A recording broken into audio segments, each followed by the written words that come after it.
Hola, me gustaría comenzar saludando al resto de compañeros y agradeciendo al Comité Científico y Organizador su labor en este congreso.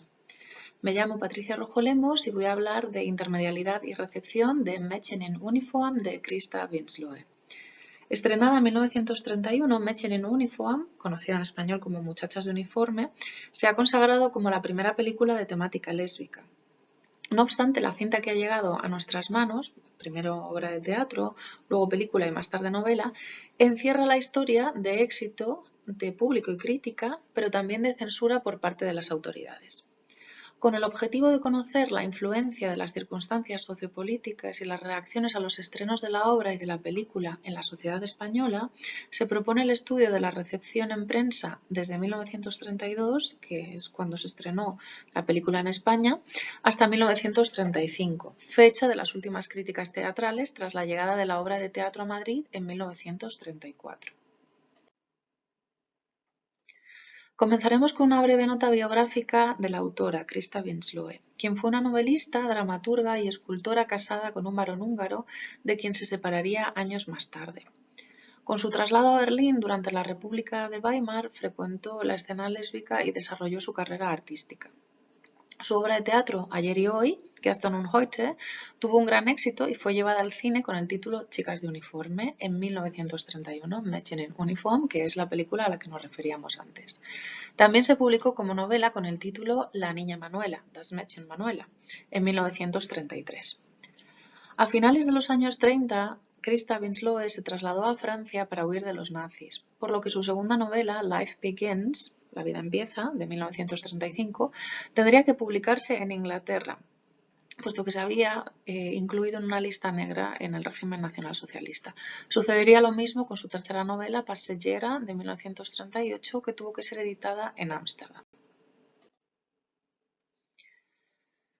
En 1931 se estrenó en Alemania la película Mädchen in Uniform, Muchachas de Uniforme, dirigida por Leontine Sagan y Karl Friedrich y basada en la obra de teatro Gestern und Heute, Ayer y Hoy.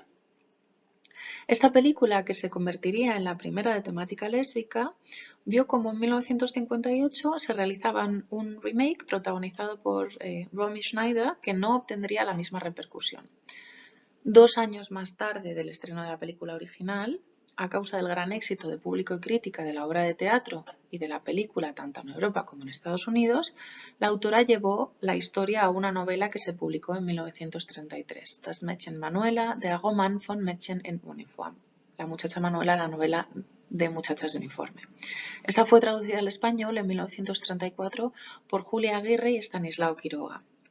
La historia, situada en un internado alemán, narra la estancia de una adolescente huérfana que tiene una relación muy estrecha con su maestra y de quien llega a enamorarse.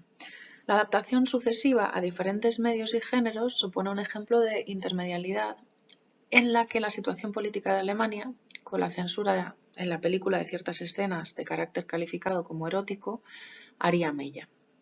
Naturalmente, existen diferencias entre los tres productos, la obra de teatro, la película y la novela. Debemos guiarnos por la recepción en prensa para distinguir los matices entre los distintos géneros, puesto que en la actualidad nos resulta imposible ver la representación teatral de principios de los años 30 del siglo pasado y la cinta que ha llegado a nuestras manos ha sido mutilada por la censura nacionalsocialista.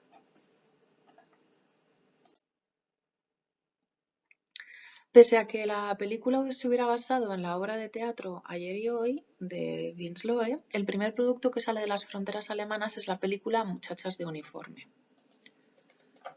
Ya en 1932 la prensa española se hace eco del éxito de la película cosechado en París y recoge las críticas de escritores franceses, quienes califican el filme de obra de arte.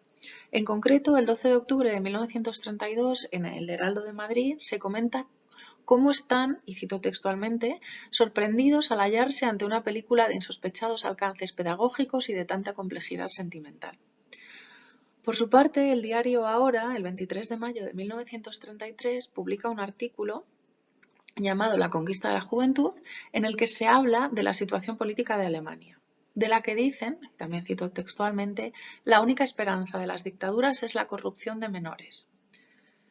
Hace poco se ha prohibido la exhibición de Muchachas de uniforme porque es una película que tiende a humanizar la férrea disciplina prusiana. Y cierro la cita.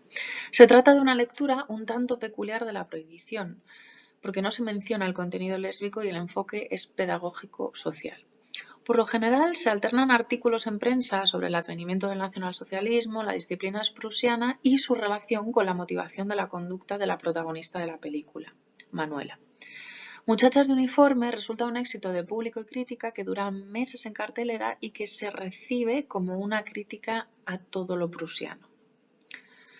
Tras el éxito internacional de la película, que por cierto tiene un final diferente en Estados Unidos, se vuelve a realizar la obra de teatro, esta vez adaptada a cada país. En concreto, en España se encarga Ceferino Rodríguez Avecilla de acometer la tarea. La obra se estrenaría en Madrid, en el Teatro Alcázar, el 20 de julio de 1934, con Ena de Vedo como actriz principal y bajo la dirección de Monteagudo. Quizá sea la adaptación teatral la que más varíe de país a país. Además, hemos de tener en cuenta que el público ya conocía la película, es decir, que en este género se permiten más licencias y hay una mayor familiarización con la cultura meta. En el diario La Voz, en 1934, Tamayo calificaría el estreno como un buen trabajo de traducción y de adaptación con grandes interpretaciones. No habría de faltar, por supuesto, tampoco la crítica al prusianismo y una mirada dulcificadora sobre la cuestión lésbica, que no se concibe como tal, puesto que no se trata de nada obsceno ni relacionado con aviesas intenciones. Por su parte, González Olmedilla, del Heraldo de Madrid, en 1934, se referiría al problema de las posibles tendencias lésbicas de la protagonista en relación con el sistema prusiano de segregación de sexos, que es, según el autor, antipedagógico, antiliberal y antiestético. Del lesbianismo de la película hace una lectura de oposición al régimen político alemán. Y cito textualmente: Muchachas de uniforme, comedia dramática de ayer, parece de hoy. Después de la reciente confesión oficial de Hitler de que en sus rígidas milicias nazis imperan, tanto como el amor a una Alemania fuerte y pura, una turbia nostalgia del vivir relajado de Sodoma. Por fortuna, en la obra de Christa Winsloe, Potsdam atrae la brisa del madrigal equívoco de Lesbos y no la llama del exterminio bíblico que asoló a Gomorra. Y cierro comillas. La mayoría de entradas de prensa sobre la obra de teatro siguen la misma línea. Poco tiempo después del estreno de la obra en España llegaría la traducción de la novela, escrita a partir de la obra de teatro en 1933. En el diario La Nación, en 1934, recogen la traducción crítica a cargo del diplomático Estanislao Quiroga y de Abarca en colaboración con Julia Aguirre, y publicada esta traducción en 1934. Los comentarios sobre los temas de la novela son cada vez más precisos y afinados, especialmente si tenemos en cuenta que el público ya ha visto la película y posiblemente la obra de teatro. Tan solo pondremos un ejemplo que refleje el sentir general. En el diario La Época, del 24 de abril de 1935, entienden que la tesis de la obra reside en confrontar sistemas educativos y para ello se sirve de la historia de la desviación afectiva, que sería consecuencia y síntoma de la represión prusiana, a quien responsabiliza de la tragedia, puesto que la obra termina con el suicidio de la protagonista. Y añade, cito textualmente: Muchachas de uniforme, lejos de ser un libro malsano, es altamente ético, puesto que señala de un modo exclusivamente artístico el gran peligro que en relación con el problema y la educación entrañan ciertos regímenes en los internados pedagógicos. Y cierro la cita. Bien, pues como conclusión podemos afirmar que la recepción en prensa resulta clave para el estudio de la intermedialidad, puesto que no disponemos de los productos originales sin adulterar. En cuanto a esta intermedialidad, lo que comienza siendo una obra de teatro local da el salto internacional a la gran pantalla con la película Mädchen in Uniform en 1931.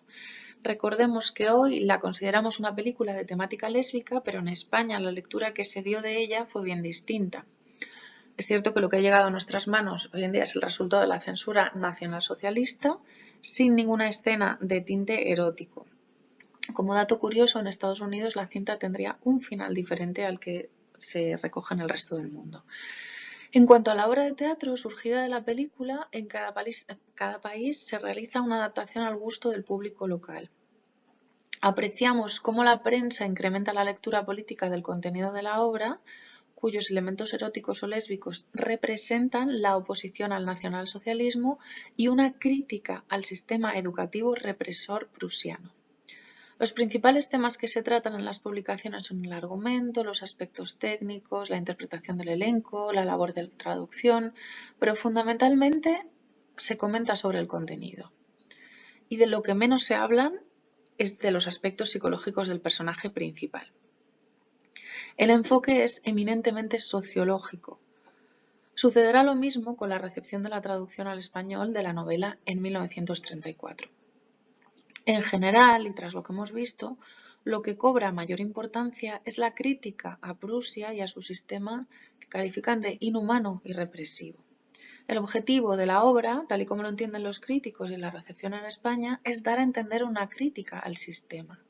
Y esta lectura que realiza la prensa española, en un momento histórico político determinado, contribuye a apuntalar y a reforzar la imagen que tenemos en la actualidad de lo prusiano y de lo alemán. Bueno, y hasta aquí la presentación. Muchas gracias por su atención.